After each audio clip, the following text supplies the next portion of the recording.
we were talking about the other night during the We were patch talking about notes. the Rod of Atos. Yeah, the Rod of which Atos gives changed. you 40% accuracy. 10 seconds And remaining. isn't Rod of Atos a wonderful item for Oracle to pick up? Oracle, you may see Nature's Prophet pick it up. His damage would actually be pretty insane if you're talking about, right-click damage. You get a Vitality booster, 2 Staff of Wizardry. That's a pretty big up in intelligence.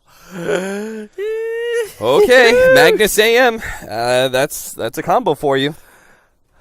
Hi, Alliance. I was wondering if we get to see the Magnus. You got a couple of buff ups. the Magnus. Yeah, the funny thing is that most of his buff ups were actually meant to help out the range heroes more than anything else, and that's where the Aghanims upgrade. Yeah, the Aghanims upgrade. I'm not sure how much we're going to see Aghanims on Magnus. I mean, I'm sure it's going to be picked up just because there's not much that Magnus is going to go for after Blink, Professor, etc. But the other changes, such as the Skewer, was buffed up at level 1, the Skewer distance, but the slow was reduced. I feel that's actually a bit of a nerf to Magnus, making him not quite as powerful with just that value level of Skewer, because the 150 difference, it's a very rare circumstances that 150 difference is actually going to mean much. But the Skewer slow did get buffed as you put more levels into it. And that was always the issue, is that Skewer was a kind of like 1, maybe 2 level ability, but you would always max out in power before you skewered. Ice Frog is just trying to actually put a little bit more incentive to maxing out that ability by making it a bit of a nerf at level 1, but more of a buff at level 4.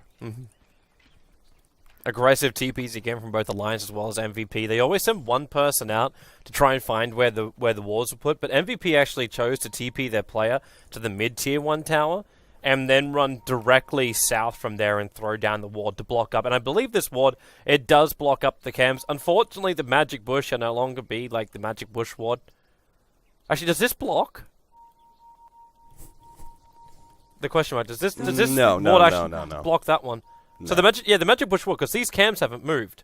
Well, those camps are the same, so the Magic Bush still works, but that ward's just a little bit further up. He actually doesn't want to block the camps. He wants to make sure that ward stays alive, right? If you ward the Magic Bush, really obvious that it's going to get countered pretty quickly. So, interesting. Supports. I didn't expect supports to pick up Fairy Fire, but EGM does here. Obviously, the static damage buff is going to be helpful for him, just like harassing, but... But two damage worth of an investment for it?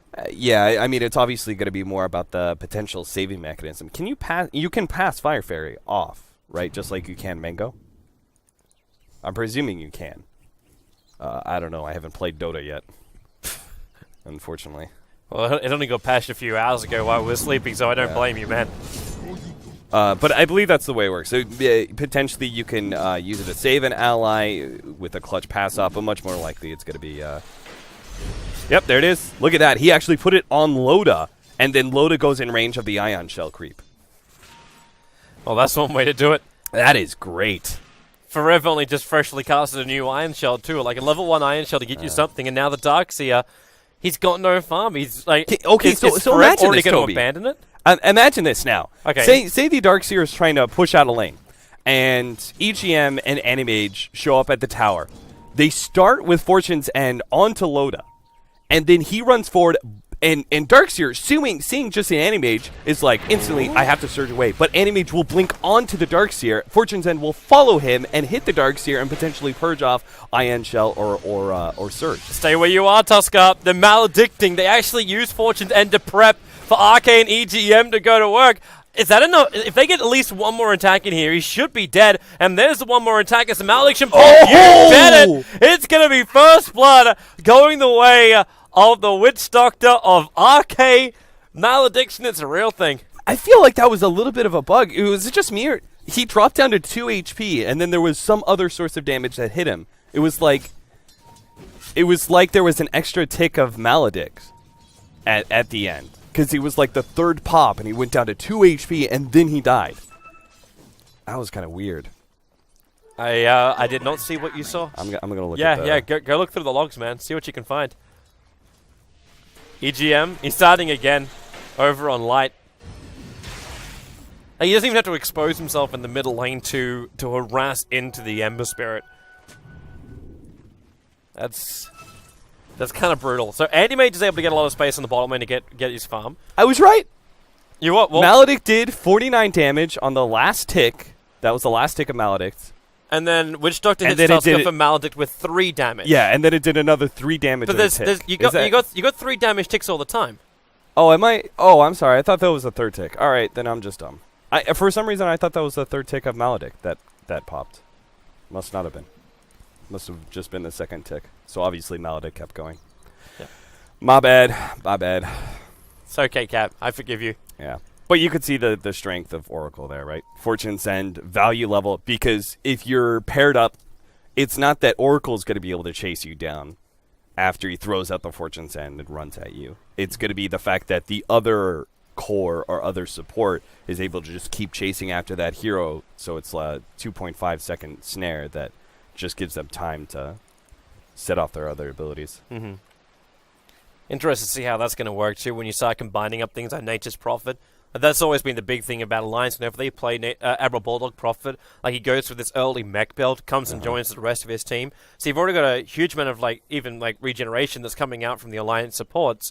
And then the ability to set up with the Ensnare for a follow-up Sprout control, and then you can just start pushing down the buildings out from that point, and it all makes space for the Anti-Mage. And then maybe is then when we got to ask ourselves the question, when is MP going to come online? And should he be looking to rotate and stop Alliance when they do this? Because Alliance will do this. Alliance will come and gank the mid, be as aggressive as they possibly can, and get 1 kill, push a tower. Get 1 kill, push a tower, make more space for Loda.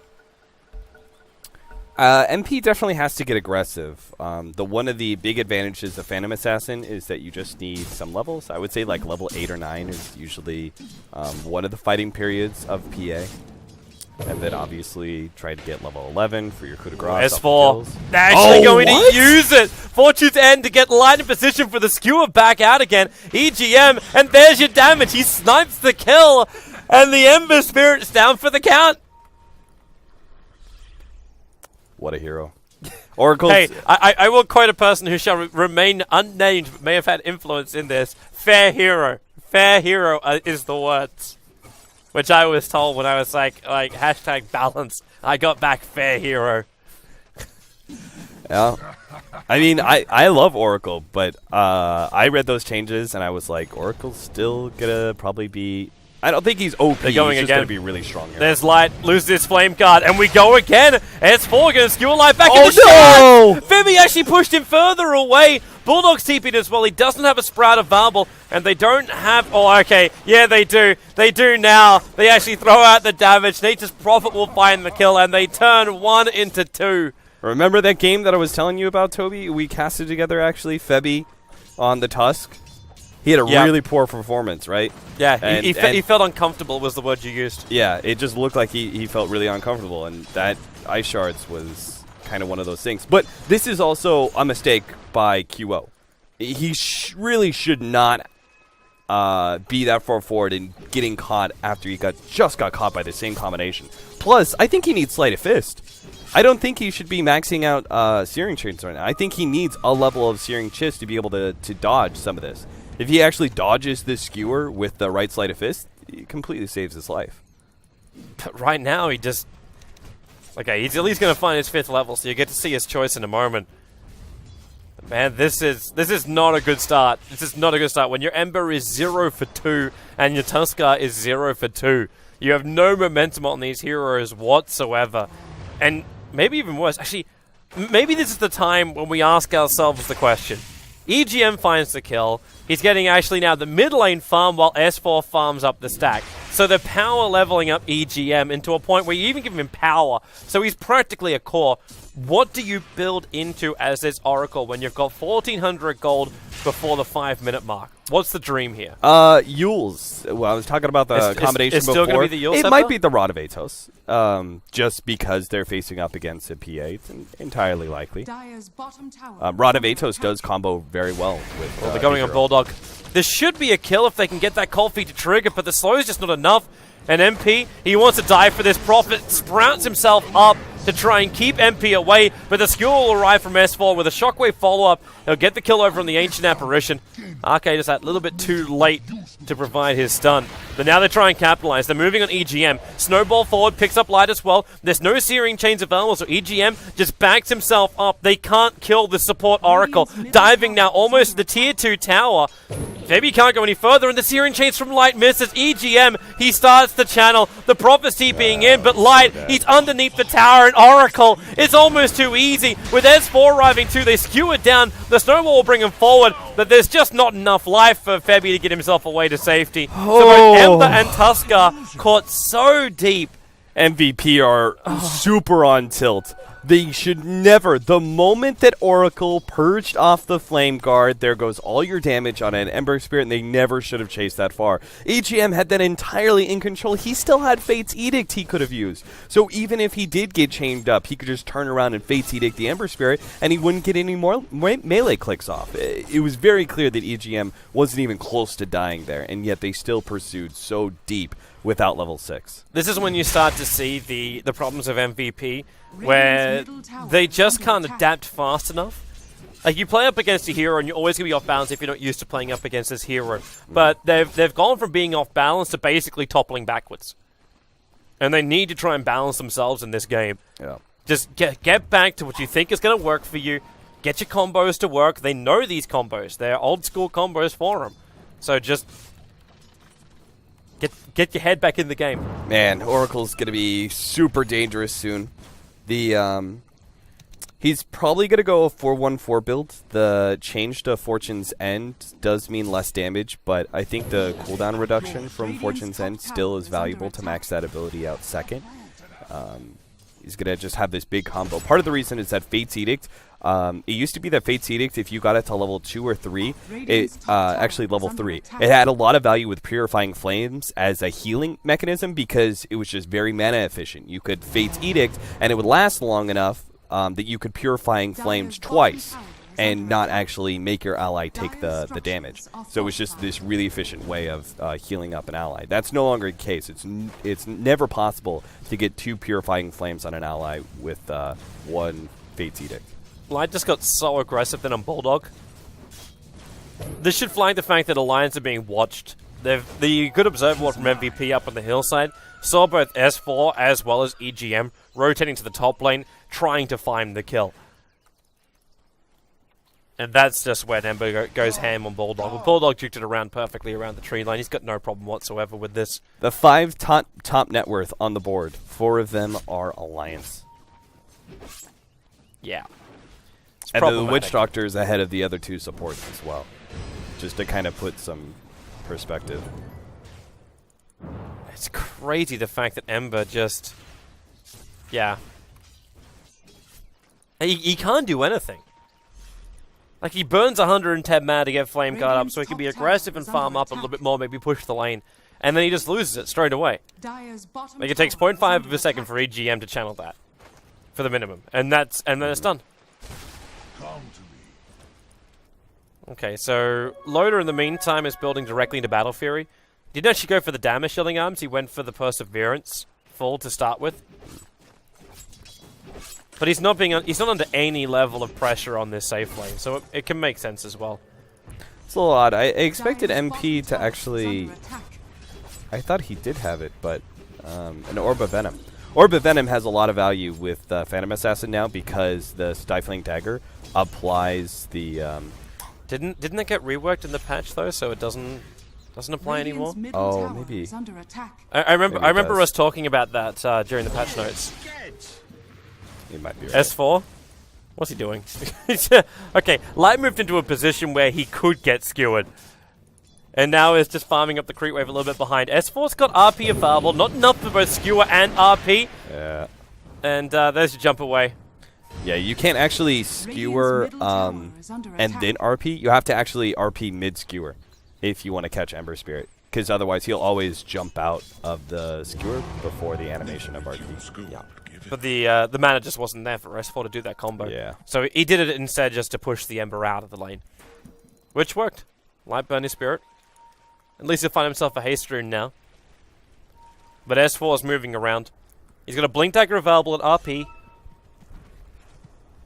I was interested to see whether or not this the offlane camp would make a difference for this Darkseer, because I knew the lane was going to be a major loss for him. He would never be able to win it. Forev, Skewer, gonna drag him back. The RP, S4, he was starting it, then realized he's out of range for it all. So the bottom tier 1 tower will be brought down. Alliance are still getting what they want, especially if they back out now. MVP actually smoked for a rotation across, but doesn't look like they're going to get anybody out of it. Not at the moment. So it's a free tower, essentially. Like, the only thing that's happening for MVP in this point was that MP was free farming a bit. They've got to get some kind of, like, control of this game back. MVP at the moment, like, you're farming up your cores, but like Alliance are going to be ready to attack. They're going to attack pretty hard as S4 blows the RP. Ember Spirit is able to dodge it this time around. But you're seeing, like okay, you burn your RP, but that's kind of fine. They need to find kills elsewhere. And Admiral Bulldog just starts his TP out. Not enough crits coming in for the PA. Only got one of them anyway. What are they looking for? Actually, looking for RK. RK's here, he's waiting it out. The paralyzing cask available, he has to use it at the last moment. Decides not to burn the Malediction, but at least get the Phantom Strike out from the Phantom Assassin. So now they seal her up for a bit. The spirits are still there from Light, in case he has to jump back to help out his teammate. But MP just Phantom Strikes up to the Ember Spirit and away to safety. Good. That's a pretty good kill. Not just the kill itself, but the fact that they forced a decent number of rotations from Alliance. They've really got to keep Alliance on their toes. So it looks like the PA is actually going to be going for potentially a Battle Fury build and trying to contest the AM when it comes to farm. Obviously, the Animage, because the blinking mechanism will always be ahead of the Phantom Assassin, but she can at least kind of keep in range, and they can try and push this game late game because they do have both a PA plus Ember Spirit. Ancient Apparition's great. They do have a damn good late game lineup. Alliance will actually hit their biggest peak around 45 minutes when the Animage is 6 slotted. That's the time to end the game. MVP Phoenix, however, can push it past an hour, and they may actually be able to claim the advantage. They just have to deal with the ratting, obviously, of the Furion. And they've also got to reach the hour mark. Yeah, another bit of a problem for them. But at least they've got something down, which is nice. S4, okay, Blink, Skewer, Light. That Sleight of Fist timing actually saved his life, but what primarily did it is this Observer Ward. You know that EGM, like, he always sat in, like, behind the tree line, and whenever he moved up through this direction. This Observer Ward is able to see down that direction. So this time around, it actually reveals the position. RK is going to die again. The Smoke Gang, the Shards are perfectly blocking RK again. The Paralyzing Cast is causing some problems. And with the Malediction, S4! He gets a 4-man RP. Skewer's not available. They're going to actually jump on down. The Ice Blast will connect on S4 as he drags Light back further away. EGM protecting the Magnus as S4 TPs himself away to safety. EGM sacrificing himself for the core. A huge RP, but just no follow-through. Wow, that actually might have been a really good call by EGM. He threw out Purifying Flames, and I was like, but you've got Ice Blast on him. The heal's not going to be all that effective, but it actually was, because the Ice Blast ticked out eventually, and then you get the double heal out of Purifying Flames when a target is under False Promise. So the fact that he gave that heal was actually what saved the Magnus in the end. Dubu down on bottom lane. They're trying to get that surge.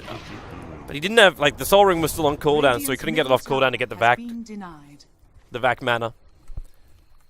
So a quick snipe off. Bulldog just used the TP scroll to go straight back again. And MVP, like, there's no way you would instantly think, I've got to get myself, like, more support heroes to save the Ancient Apparition on the bot lane. Because Loda by himself was never going to find that kill. There's still a level 1 mana void, and he wasn't burning mana very quickly either. Loda went for a 2-3-2-1 build on this anti-mage. Yeah, the extra level in Spell Shield is kind of interesting, I guess, because he's dealing with a Darkseer as well as, I guess, Ember Spirit and Ancient Apparition. Spell Shield does have a lot of value. Most of the time you're going to see AMs go for like a 1-2-1 build where they prioritize a lot of early stats. But this game, Loda dealing with the Darkseer, both Mana Break and Spell Shields help out a lot for the laning phase. Jump, top lane. The RP's going to connect over on Light. They get through his Flame Guard, but Light still with a defensive Spirit's able to escape out. The cast follows, though. Cast Keat. He's fine. Because he took the damage as well. He was able then to get the heal that came with it. Which way are you going to go with this EGM? Is it going to be Rod of Atos? Is it going to be Yule Scepter? It makes so much sense to get a Yule Scepter when you get an Ember Spirit on the field, though. So you lean towards that kind of way. Yeah, I think both make a decent amount of sense. Just depends which way you want to go with it. Admiral Bulldog's going. I think Rod actually not going to go better. for the mech build. Yeah. Unless this is a casual point booster for himself, like that greatest TP ever. But had to do it to get the stack. That's the reason why he does this. But he's going to go directly into an Aghanims, or it's a casual point boost to get the Aghanims later. PA's doing great. The fact that she picked up a Battle Fury before Loda, obviously the timing was Loda. very minimal. Trouble. Spirit's going to jump up. That Ice Blast a little bit out of position, and Loda, well, he is going to go down anyway, so they are able to get the kill. MVP moving over even further. Zarke, that Phantom Strike forward. EGM keeping this Wish Doctor alive. Paralyzing Cancel still on cooldown as RK. Stifling Dagger up. The Spirits just jump straight through. Catching out EGM as MVP. They're now battling into Alliance and getting kill after kill. 3 in a row, including the Anti-Mage. Bulldog's adding pressure on top, but it's not enough to really be a good trade. Yeah, it looks like he's going the very early Aghanim Scepter, but I kind of question how effective it's going to be. Wait, they're not? Is that a vac? I think they're... Oh, no. He was canceling it. They were thinking about going on the Ancient Apparition, but he decided against it, which was the right call. They had vision of more incoming heroes. S4 going to skew MP back. The Ice Blast coming in. S4 able to dodge it, however, and now Loda joins the fight. Light spirits himself up to the hill. Actually missed the Spirit area. The Mana Void from Loda will do nowhere near enough damage as the mana was quite high for the Ember Spirit. And now Light understands there's no stun. So he just TPs himself out. The Sigil's making it very difficult for the rest of Alliance to keep up with MP. But now they make them move up. MP still with a Phantom Strike, a short range one. And he will get away to safety.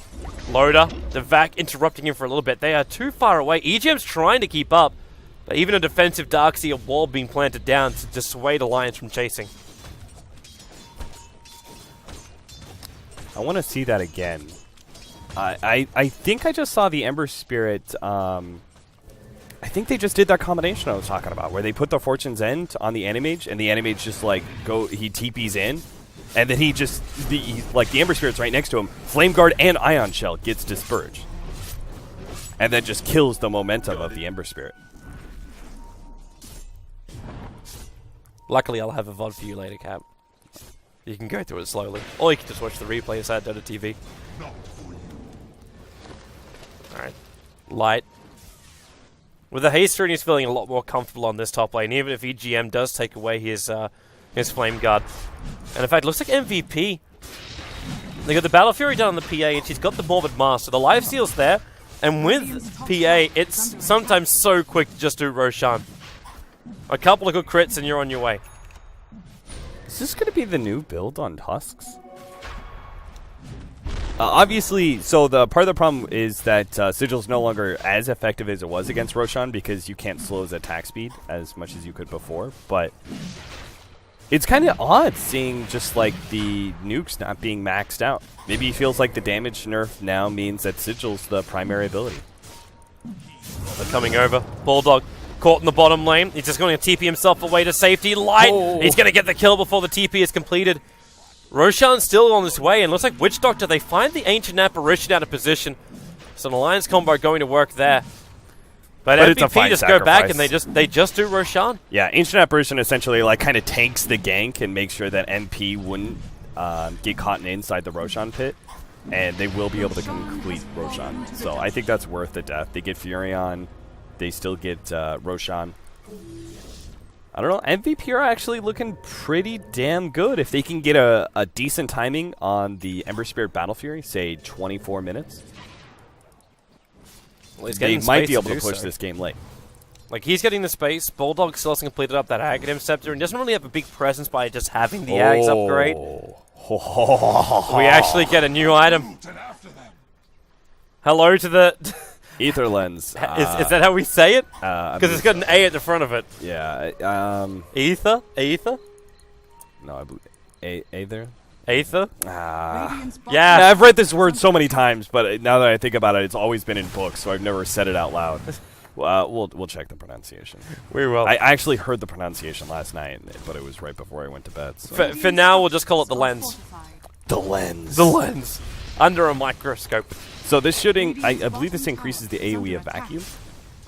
So, boop, boop. Because it works on landmines. That's how I was just like, wait, what? Landmines AoE gets increased. Wait, really? Yeah, by the lens. Okay, I found my new techie spell. I mean, we don't say ages correctly, so you know, I'm sure we'll just call it ether lens and it'll all be good. Great, fantastic. I didn't say half the stuff correctly according to the world. Yeah, but that's the one thing. Like, aegis is just pretty much agreed upon, like, in the English Dota communities. We're just like, none of us are going to say it correctly. Yep. It's fine. Aegis. Do you want to say Aegis? Yeah, no, it just feels gross. Yeah. It's like, let me talk about my Aegis. No, I want to talk about my Aegis. Oh, Jesus. There you go, right there. Oh, you're not getting lag. Okay, cool. Oh, no, I am now. It just spiked for a moment. Boom. Oh, well, my tier 2 died like 10 seconds after yours, so... Well, luckily we have 2 computers hooked in, so as long as one of them works, we can still make sure the stream was able to have a clear feed. So, bottom lane, MVP starting to add a little bit more pressure after we stopped talking about Diction. And that Aghanims is now freshly up for the Nature's Prophet. A lot of pushing from Loader on the top lane. He's still got the TP scroll, so he can come back. And this will be some significant damage into the tier 2 tower, and there's the answer to one of our questions. So it is the Rod of Aoi coming in for EGM, but Light, he's gone all the way in. They found Admiral Bulldog with the Ice Blast to connect. We're actually going to have the lag in the middle of the fight as well. Thank you very much. Oh, they get a 2-man RP on the 2 carries too, but oh my god, the vacuum! 4-man vacuum wall! Oh, they catch them all. With the Mana Void return, though, the Ember Spirit is going to go down. And Alliance trying to fight underneath their own tier 4 towers. Fareb's going to get popped out by the Oracle. And now, after the fight has ended, we will go back to our normal viewing of 60 frames per second as MVP. So a 3-for-2 trade-off was the end thing. And that is only because Darkseer hit such a huge vacuum wall combination. But NP may in trouble. Still be caught. The Furion's up in 20 seconds. He doesn't have anything to jump to, and now that Rod of Atos goes to work again. So MP jumps over to EGM, gets 2 crits! EGM barely surviving. He's healing himself up as quick as he possibly can and stays out of the vision of MP. But he'll come back over. He's got another Fortune's End in 2 seconds, but it looks like Loader might be able to finish the job. Oracle, in fact, will kill secure. Well, not EGM. The Phantom Assassin inside the Radiant Jungle, and now they're moving 5 more. Febby out of position, and S4 blinks off cooldown, so he can jump up. He was looking for the blink into Skewer. Not going to get it perfect. As the shards come in, they do get the Searing Chains off as they split up the fight. Dubu, he's in a real trouble as he'll actually go down to the anti-mage. They'll keep on going. Another fact, there's no wall combo to go with this time from Farev, and the Paralyzing Cask will fly out, locking the Darkseer in for a little bit longer, but it's Light who's really locked in. Into the Nature's Prophet Sprout, and then the double kill! It's there for Loader. Prophet managed to catch out the Ember Spirit, but the Mana Void spilled its damage out, so Loader will pick up a double, and they'll look to push it even harder. How's your screen looking, Cap? It's looking alright. I'm not lagging too much. Okay, we're gonna make a system, man. When you scream out Carly, I switch to your perspective. Wait, no. When you scream out Carly, then you switch to my perspective. And then when I scream Carly, you switch back to your perspective. Okay. Alright. It's the handoff. It's the handoff. We'll get you this, Carly! Alright. You'll notice the slight difference because Cap has winter mode turned on. Oh, yeah. Yeah, I was doing D2CLs earlier. You know, the Christmas charity Yeah, magic, I always forget to turn that off as well. Yeah. Like, if it was just so obvious in my armory, I would do it. All right, so the Battle Fury is about to come in for the Ember Spirit. But a big part of that fight was actually the fact that the Ice Blast wasn't ready to go because he tried to snipe the EGM earlier, which coincidentally probably would have saved the PA. But also the fact he was too far forward. And Alliance, the moment they saw the Ancient Apparition from the Furion trees, they jumped the Ancient Apparition. He was 1 second away from getting it, and then AM burned all his mana and then very quickly killed him right afterwards. So if they had that, they definitely would have had a much better fight. MVP could have traded a bit more evenly, but it's that Oracle going into work. You can't afford to let him get False Promise and Purifying Flames constantly. In fact, they really need an Aghanim Scepter on Ancient Apparition, specifically because how long Purifying Flames last. it's an 8-second duration right now, and Ice Blast only lasts for 8 seconds at level 1. Bump, bump. Still, though, Ags would be a great pickup. Yes, you can never say no to Ags when you've got so much restoration over on Alliance. Even if they didn't go for that early mech and they went for the Ags instead, over on Loader. Yeah. Besides, over on Bulldog. Yeah, a lot of the time, like the damage from Ice Blast is going to be mitigated by Fate's Edict or the ultimate. MVP coming again. They attacked into bottom lane. The tier 3 tower took, well, not minimal damage. It was still down to half of its life. But they got this Observer Ward. There was a sentry, but it's timed out now, which is still sitting inside the base. If they caught out Noob, yeah, you haven't caught Jack. Kale. See, I've been good. I'm looking at this Arcane Rune from Phantom Assassin. 3.5 second cooldown on Phantom Strike. I'm just going to keep calling those out every single time I see an Arcane Rune. It just because the absurdity of it. Uh-oh.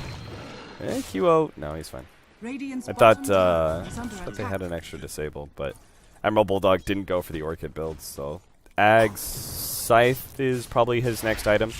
Pretty necessary to get a harder disable against 2 very mobile carries. Alright, so if you're MVP right now, do you look to take the high ground? Like, do you look to come in? Or do you just look to try and like get a little bit more map control? Put down the Observer Wards, see when Alliance come out and just gank them from there. Is that the play?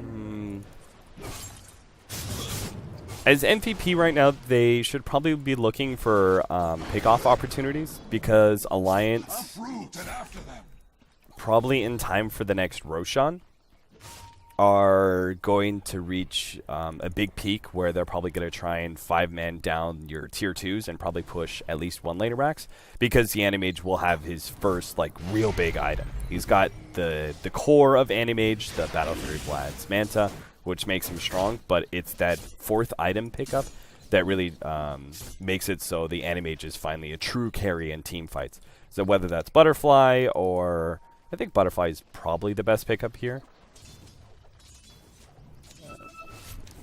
It's kind of interesting. We'll probably have to see him go MKB, despite the Rod of Atos helping him out.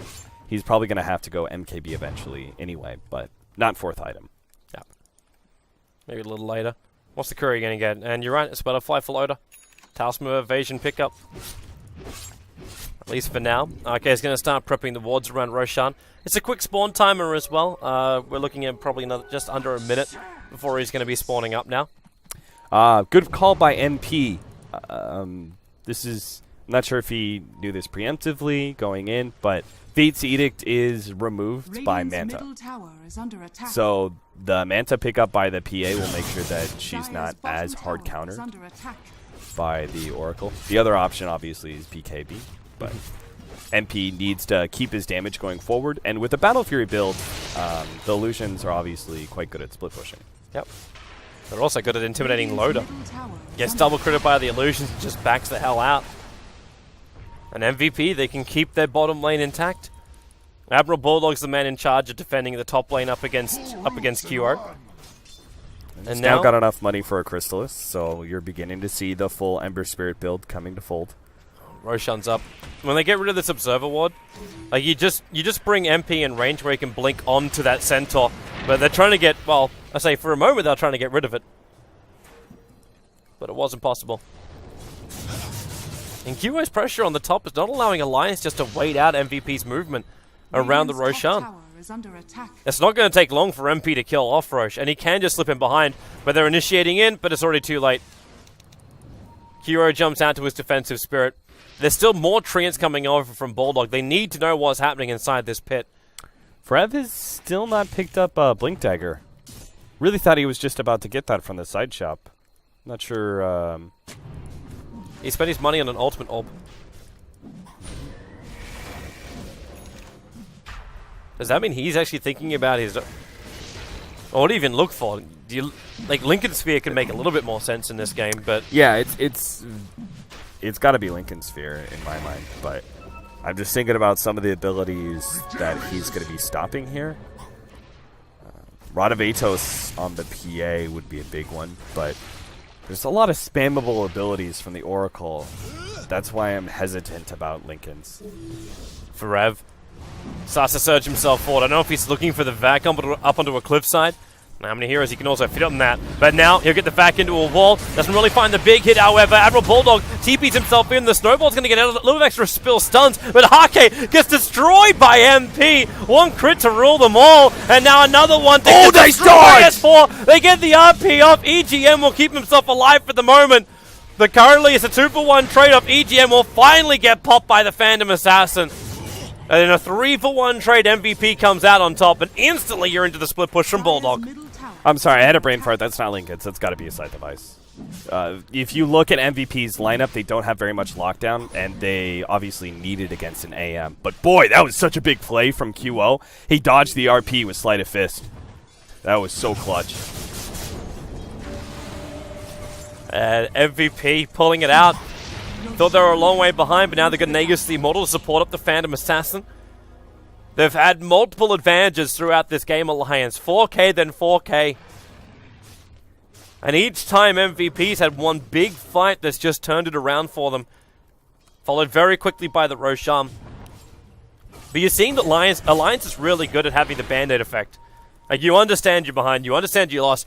Instantly load up, moves to the middle lane, pops his mana style, pushes the lane out. Bulldog, TP's to the top lane, pushes that lane out. So MVP, even though they've got this Aegis the Immortal, they can't utilize the first minute to a minute and a half of it because they're trying to repair the damage done to their lanes. Yeah, but MVP's lineup, top.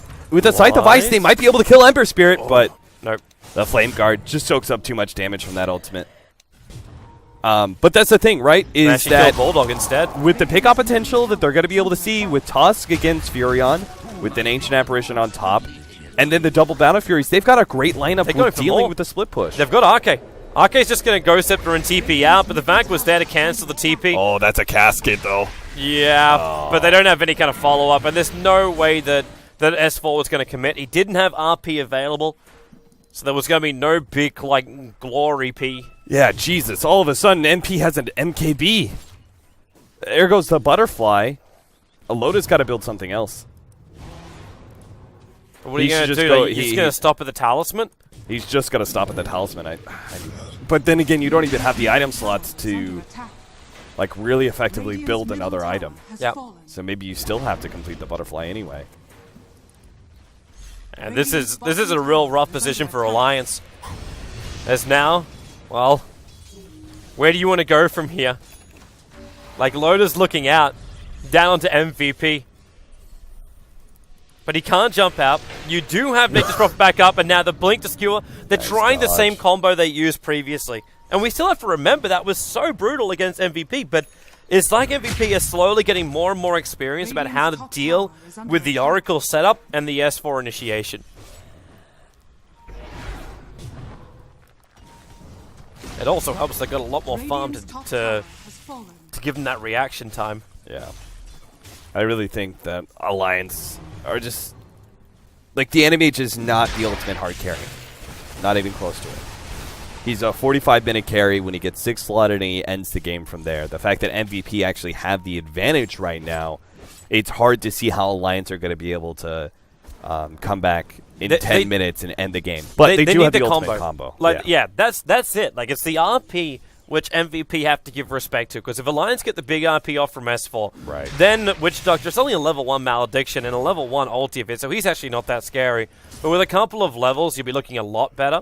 Because having Loda with that Empower Cleave, the bonus is just so big for the Anti-Mage, he could just destroy all of MVP so quickly. And that's the play right now for Alliance.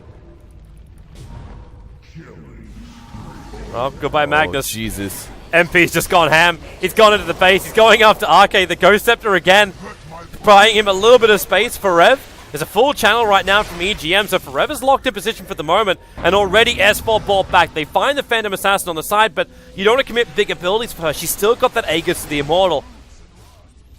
MP did dive in a bit too deep, and Loda did manage to beat out QO in that bottom lane fight. That 1v1. Now they're going to catch MP with a skewer back. That's the bigger one, but EGM! Oh, God. The crit hurts him so hard. They get the Sprout down, so MP has to stay where he is for now. But only for now. They follow up with the Hex from Admiral Bulldog. The control is there. The snowball protection, however, is also there. It won't do enough time, however. The Aegis Immortal will still trigger. The RP is up for S4, but what does he want to do apart from get hit by the Ice Blast? That's not what he wants to do. It's just what's happened. But it's bottom lane where Loda, after winning that battle up against the Ember Spirit, will have Admiral Bulldog TP in. They're going to go for it, and they've taken out the melee Rex. Admiral Bulldog, the TP out in time. MP actually gets the mini stun from the MKP, cancelling the TP out of Bulldog. He'll go down. The Sprout TP out will not be there in time. Anti-Mage does catch out the Tuskars, is retreating out, also dropping the gem while he does it. Yeah, EGM will get it. You have to look behind you whenever you play up against Alliance. Oh boy, Alliance are just like, oh, I don't know. They've double Battle Furies. They've got a pretty good lineup of dealing with split push. Apparently not. And that all comes down to QO dying at the bottom lane. I didn't If he doesn't see how that die, there's happened. no opportunity how I didn't see it either. I also don't understand how that's meant to happen. You should always have a spirit up. And you should always understand like how deep you're getting in when you go up against enemy. He doesn't have a lockdown. Like if there's an Abyssal Blade, I can understand it more. You can catch him out at a critical time. Yeah, QO either overestimated his damage or he just got caught by the surprise blink in Manta, and it burned so much mana away from the Ember Spirit that he wasn't able to jump out in time. But I really think that it had to be an error. Even if it was kind of like a forced error, like Loda did something to force QO to make an error like that, it was still QO's mistake. Him dying like that just cost them the lane of racks. And MVP's hold on this game is not as big as it once was. No. In fact, it's even worse because you're giving more ammunition for Alliance to play with. Like a bottom lane that's already got momentum. Every time that Aghanim Scepter triggers, there's more and more triggers appearing on the lane. The upside for MVP is they can clear it off quite nicely because they're running 2 Battle Fury heroes. And MP's going to be even stronger during the next fight because he completed the entire Satanic. So he's got the Monkey King Bar Satanic Battle Fury Manta style. That's a very, very strong Phantom Assassin when you fight head-to-head. Yeah, but they also need to force the head-to-head but it's fight. Alliance. Yeah, Alliance will never give you, like, the head-to-head. They will always, like, give you maybe a rump. They'll give you a side. Are you saying Alliance are selfish lovers? Yes, they don't give. They only receive. Anyway, Lincoln's is almost up for a QO. Going to be a necessity against the Furion. S4? Vacuum? It's a weird position. For Rev, like, that's the second time I've seen S4 and for Rev just walk up to each other, give themselves, like, Eskimo kisses, and then just walk away from each other. Meanwhile, on top, Loda. They keep forcing TPs back. MVP. They're looking behind themselves the entire time, wondering where Alliance is going to strike. Yeah, the biggest problem against Alliance is when you give them you lose your side lane tier 2s. That's like the warning shot. That's like the shot across the bow that goes, you can't make a mistake now because the tier 3s and the lane of racks is opened up. Once you've lost that one lane of racks, though, it's just like all the descriptions that people use against Alliance about rats and basically cutting down the infrastructure from the inside out, like termites or something. They found light. Can they get the control on him, however? The Spirit's moving, but it's just so damn slow, and they're gonna find the kill. Again, QO being caught out. 80 seconds on the sideline. Oh, Alliance are just going to try and go for the end game now. They can catch an extra hero. Admiral Bulldog goes for the Sprout. An Ancient Apparition, you can search him all you want. They've come through the Sprout, so they're away on that front. But then moving forward, Loda cleans up the creep wave for Rev's Ghost Scepter will protect him. He still doesn't have this Scythe device of his. But we have MP with a double damage rune. Moves forward. Loda does not want to be part of this one. The RP from S4! Followed up by the Death Ward. The damage is big and the damage is good. MVP will lose to Tuskar as well as PA down for the count. For Rev, they use the Sprout to get the vision on him. S4 still a little bit too far away. But remember what they came here for. The bottom lane's already going to push in. They don't need the mid wave to turn off the backdoor regeneration. So the buyback has to come out from the Phantom Assassin for Rev. The back wall catching out 4 heroes. Loda very quick in the blink, however. So only 3 really affected. RK successful TP out. So they burn the buyback of MVP and get a good couple of kills. And a very quick Roshan spawn too. This has to belong to MVP. Like they need to get the PA down there right now. If they have smokes, looks like they've got 1 smoke. Actually 2. 1 in the shop and then 1 in the Ancient Apparitions inventory.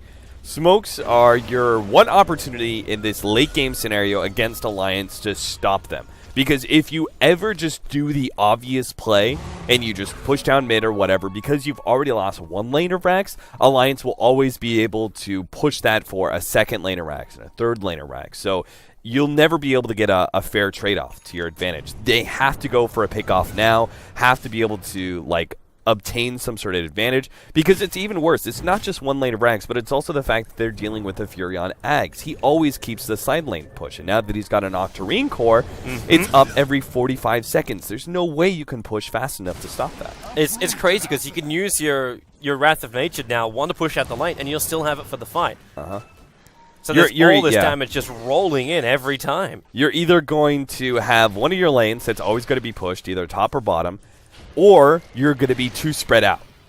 You're going to have, 2 heroes bottom and 3 heroes top or something, and that's just going to make you get caught up by the Nature's Prophet. You're starting to see the effect of the Ember Spirit nerf right now. MVP don't know what's happening inside of Roshan. They got the Spirit in there, but they don't know when they can jump. So Light, he just makes the play. Loader is ready to be there for him. The Sleight of Fist Searing Chains will go to work, and another Spirit thrown back in again as they jump forward. Witch Doctor, Arcade's down. S4, however, another big double RP, and Animage will cleave through them. MP surviving for the moment, but then they just turn in for the Mana Void. EGM, Light can't even kill off the bloody Oracle support. They just have to keep going here. Another Sleight of Fist. Finally, Loader. The big spree ended by QO. He gets both Oracle as well as Anti-Mage. Huge amounts of money coming the way of MVP. And with Bulldog being isolated, it's a triple kill for QO. And they can take Roshan, which Alliance has already softened up for them.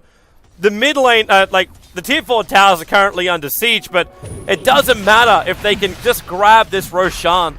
Yeah, Alliance took the straight-up fight, and that's what you can't do against MVP. I really thought Alliance were just going to be dancing around at this point in time. Even if, Okay, Balls time. How much has he got? Comes in with a shockwave. They're so low, he can skewer them onto the cliffside if he wants to. Roshan's low, but he's not going to take the risk. See, that's a problem. MVP Phoenix are the one who has balls.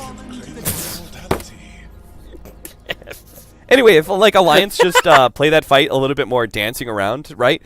Even just the Furion not being in that fight and uses that opportunity to actually join the creeps at bottom lane, or maybe tries to backdoor one of the tier 3s with bottom lane being pushed out, he could have actually, threatened the throne, or maybe gotten another lane of Rax opened up. Because they took the straight up 5-on-5 fight, it's giving into the advantage that MVP have, which is that they have double carries. Even if you get the RP on one of them, the other carry is going to clean the rest of you up. They really should not try and take another head-on fight like that. They may not have the chance, though. They've lost a lot of map control. Fortunately, the Furion does offset things a bit. But MVP, Phoenix have the opportunity to push out one of these lanes, go for a smoke play. If they get the right pick off, they could just go for the end game scenario. They can give it a shot. But it's, man, going end game up. Are they actually making this? I think the courier was thinking about making a way over to see if the gem was still there, but it looks like he's just going to pick up the TPs and get back. I just, I've cast too many Alliance games to basically think that, yeah, MVP, all this is just an end the game kind of scenario. It's like, if it was any other team, I would be like, yeah, MVP's probably got a big higher chance of completing this game. But I'm still sitting here thinking, well, Animage will just keep the split push going. He's gonna get massively farmed up because the changes to Butterfly, which he did bypass, of course. You can still just trade out your treads for that. So you're able to have your high movement speed from the Butterfly. Yeah. You know what it is? What is it? It's the fact that, Alliance is the one team where you think you're pushing for the win, but you're actually not. And it's just it's a trap! And all of a sudden, Admiral Bulldog is, staring at you with an Aghanim Scepter. There's not even a creep wave inside their base. Yeah, exactly. And he's doing this. So the announcement comes into MVP's ears your range Rax is under attack. And they're like, oh, crap. Exactly. Admiral Bulldog is the Death Star in the Star Wars scenario. He is the Death Ray with his Aghanim Scepter that is going to ensure that you actually win the game, despite thinking that you're in the superior position. Let's wait for this alliance is fully operational. How can they be blocking us if they don't know we're coming? They're coming again. The trees are actually making their way down. They find the courier on the way through. But he just keeps doing it. And every time, MVP. Like, they don't want to send someone backless, and they don't have to. The backdoor regeneration is always going to do this. Here we get the announcement, too. The Dire's Rax is under attack. Oh! Okay, Kiro. That was a PogChamp face. I didn't expect that one. I was like looking at that relic, and I was going like, I didn't realize Pia had enough for an Abyssal Blade. And then I'm like, wait, no, he's got BKB. That means it's Ember Spirits. Oh, God. Yup. Divine Rapier time. Oh, what a nice way to kick off our first series of the WCA day. I mean, it's the right call. Ember Spirit knows that you're about hitting all-in time. You make another mistake, and you're going to lose the second lane of Rax, third lane of Rax. It's so dangerous because you don't get the vision from the spirits anymore. Every time Light goes for this split push, he runs the risk of just getting popped. And he'll have to PT himself into the mid in the moment. EGM, they find him. He's up at the Ancients. And does Alliance... Step, though. He's on the cliff side. You can get on the cliff. Yep, they need to... Well, they have the vision. They've lost the vision. They don't see him up there. He'll just TP out. Oh, that should have been a free pickoff. Still, though, they're in a pretty decent position. If you just look at the lane equilibrium across the map, MVP can just actually force this fight mid and won't trade anything immediately. Bulldog's still going to push out the top lane. Oh, EGM, he got 4-staff down. Protection is going to be there, however, in Light. Be very careful. Even with the Aegis Immortal, maybe when that Ice Blast does arrive, EGM, he doesn't even get chilled by it. In fact, it misses every single player from the Alliance, but the Ember Spirit still has more than enough damage to chop up EGM. And he has buyback, so the Oracle can come back into this engagement. Yeah, it's really tough to see as an observer and a player how much more damage you need to put into that Oracle to make sure he actually dies when the Oracle ultimate pops. Alright, MVP. They got to go for the tier 3s now because Furion is... I mean, at least QO, as long as he doesn't get caught, but I don't think he can because of the Lincolns. Furion doesn't have an ability to pop it and still hit sight. He got hexed. Forever went to the front lines, and BP instantly gets the crit. Oh, it drops so fast from QO's attack. The Death Ward is out, however, but not for long enough. They don't do enough damage to find it. Kills to MVP, fighting inside the Alliance base, under the tier 4 towers, but the RP from S4. Loader, swing it, but can he get the ding? No, he can't. The return damage is there. Another slide of fist. QO is going to town right now. MP setting his lines as well. They keep the Rapier up, but they still haven't taken out the Rax. They still don't have the advantage. The bottom lane's pushing in. Lowe's on the front lines. I'm waiting for Bulldog just to backdoor this damn thing. But right now, he's defending the front lines. They see the Spirit. Light is QO. He's back to the world. S4 to skewer himself away. Loader, lucky not to get perma-bashed. The tier 4 towers are still dying. So is the mid-Rax. Is this the time, Bulldog? Do you have the confidence? Do the people buy the BTs and come back? Yeah, there it is. BTs, it's on the Animate. They're going to commit. They're actually going to have a crack at this. Dubu is there. Oh, they're going to put the javelin. They're going straight for the There it is for Loda. He bought the BTs. He's ready to go at MVP. They have to come back to defend. Okay, he's the man that's going to hold him here. MP's coming back, but the Fortress is under attack. MP, who can he crit? Who can he kill? Loda's blinked up. The BKB, Bulldog and Loda. They've done it. Alliance will take the game. They go 2-0 here in the first series. They went balls to the wall. It was a trap, Toby. MVP. It was all a trap. The Empire really won. Oh, it was just a trap, man. Oh, God. MVP, they were so focused on the fact